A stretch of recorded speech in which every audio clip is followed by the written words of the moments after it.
여러 신문들이 가짜 뉴스 또 뭐 가짜 댓글들 좌우 할 것 없이 이제 나무젓가락에 가짜 피를 묻혀 연출한 것 아니냐. 이재명 대표를 찌른 건 칼이 아니라 휴대전화 케이스 아니냐. 이재명 대표 응원 도구인 잼잼 응원봉을 깃대로 찔렀다 이런 얘기도 있고.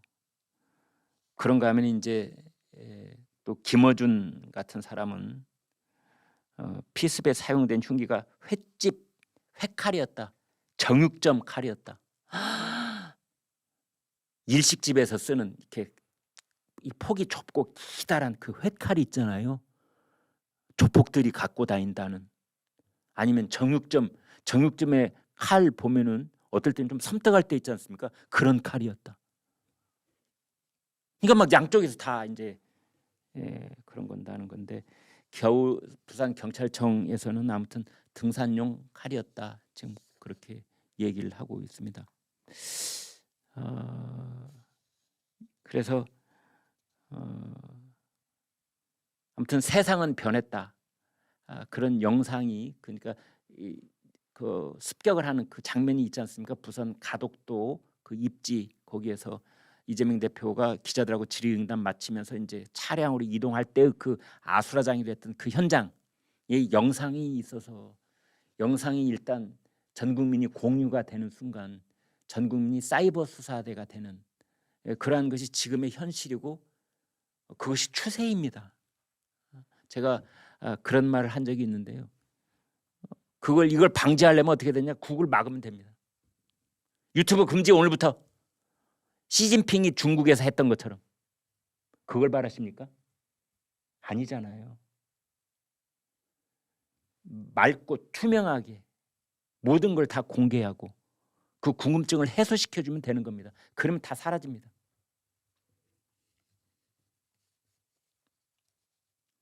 일인 미디어 시대. 어떤 것이 가짜 뉴스고 어떤 것이 진실 보도인가.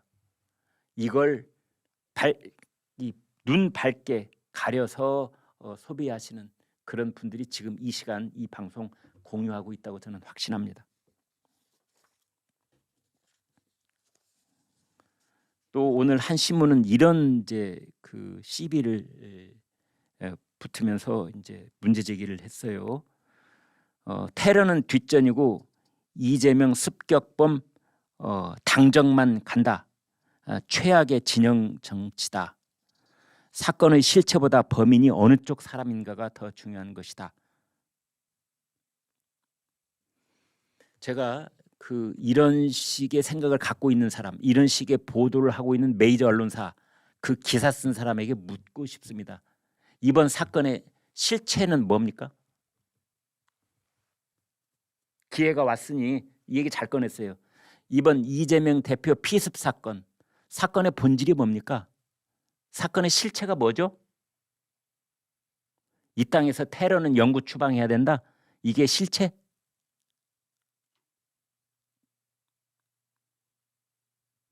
그거는 10년 전에도 합당한 이야기고 10년 뒤에도 합당한 얘기고 한국에서도 합당한 얘기고 미국에서도 합당하고 유럽에서도 합당하고 중동에서도 합당하고 전 세계적으로 동서고금을 막론하고 합당한 얘기예요.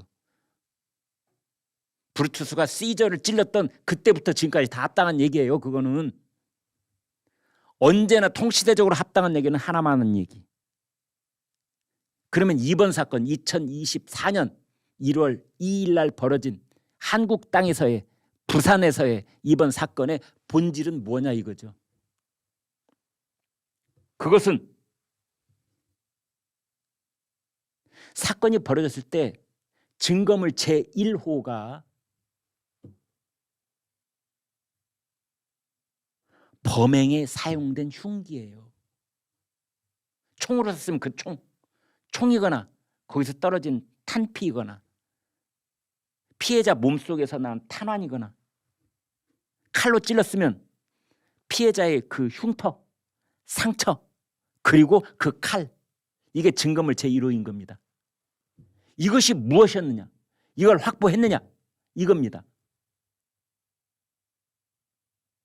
이게 첫 번째 사건. 그다음에 진짜 사건의 본질은 뭐냐? 범인이 누구냐죠. 범인이 누구냐? 범인은 현장에서 잡혔죠. 그러면 이제 드디어 사건의 본질, 핵심이 나올 차례입니다. 그건 뭐죠? 범행 동기입니다. 범행 동기.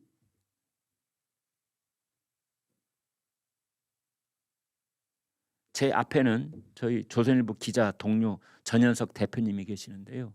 이분 우리나라 최고하는 민환 기자셨어요.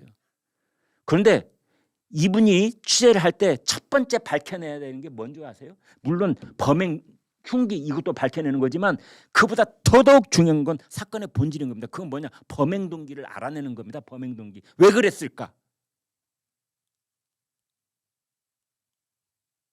범행 동기. 그걸 알아야 그 사건의 본질이 드러나는 겁니다. 그 범행 동기를 알기 위해서는 아까 얘기한 이 사람이 써놨다는 변명문, 그거, 과거의 행적, 이 사람이 한 말, 이 사람이 소속돼 있는 정치 단체 혹은 종교 단체, 왜 이런 걸 취재하고 왜 이런 걸 수사합니까? 그렇습니다. 범행 동기를 정확하게 알아내기 위해서. 그래서 이 사람이 국민의힘에 잠깐 몸담은 적이 있었는지 없었는지, 현재 민주당 당적을 유지하고 있는지 아닌지, 이 사람은 토요일 주말이면 어디에 가서 무엇을 하고 지내는지, 하루 종일, 그리고 이 사람이 컴퓨터에서 뭘 봤는지, 이런 이유를 찾아내는 이유가 뭐예요? 범행 동기를 찾아내려고 하는 거고, 범행 동기를 알아야만 왜 이 사람은 이재명을 해코지를 했는지 그 이유가 나오는 겁니다. 근데 그걸 하지 말라니. 그걸 하지 말라니. 이따위 언론이 어디가 있습니까? 이렇게. 그걸 하지 말라니.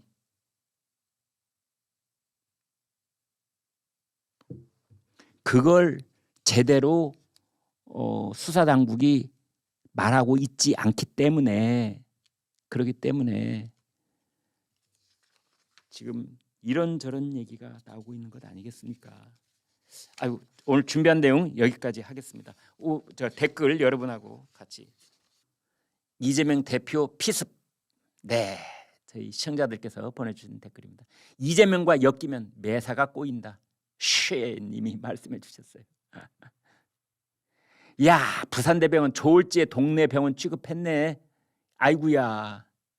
민주당은 다음 총선에서 부산에서는 전멸이다. 이런 댓글도 많이 써주셨어요. 야, 부산대엔 지령 수행 의사 없고 서울대는 있었냐? 썬트리님. 참 이런 말씀까지 하시는 겁니다. 이게 사실이냐 아니냐는 그건 중요한 게 아니고요. 이런 댓글은 그냥 촌철살인의 촌평을 하는 것입니다. 예. 부산대는 자기들 나름대로 객관적 진실만 얘기하는 거고, 서울대는 혹시 누구한테 쪽지 지령받고 하는 것 아니냐, 이제 이런 거죠. 오직 답답하면 저런 말씀까지 하셨겠어요. 이제 가족이 요구하면 모든 응급 환자는 헬기 타고 서울행. 대국님이 주셨네요.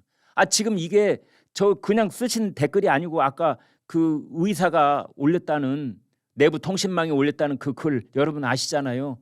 당장 해달라는 환자들 때문에 진료를 못할 지경이라고.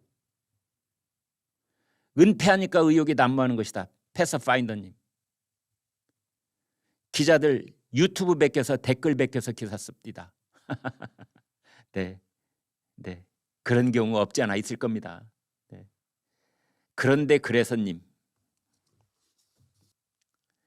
윤 대통령이 헬기 탔으면 광화문에서 촛불 들었을 것이다. 로즈레이님. 네. 수령 체제는 원래 기밀. 하알로님이 이런 말을 주셨습니다. 야, 헬기가 개인 택시냐? 아름님. 이런 말 주셨습니다. 네, 다 사태의 본질을 꿰뚫는 그런 말씀이라고 생각이 됩니다.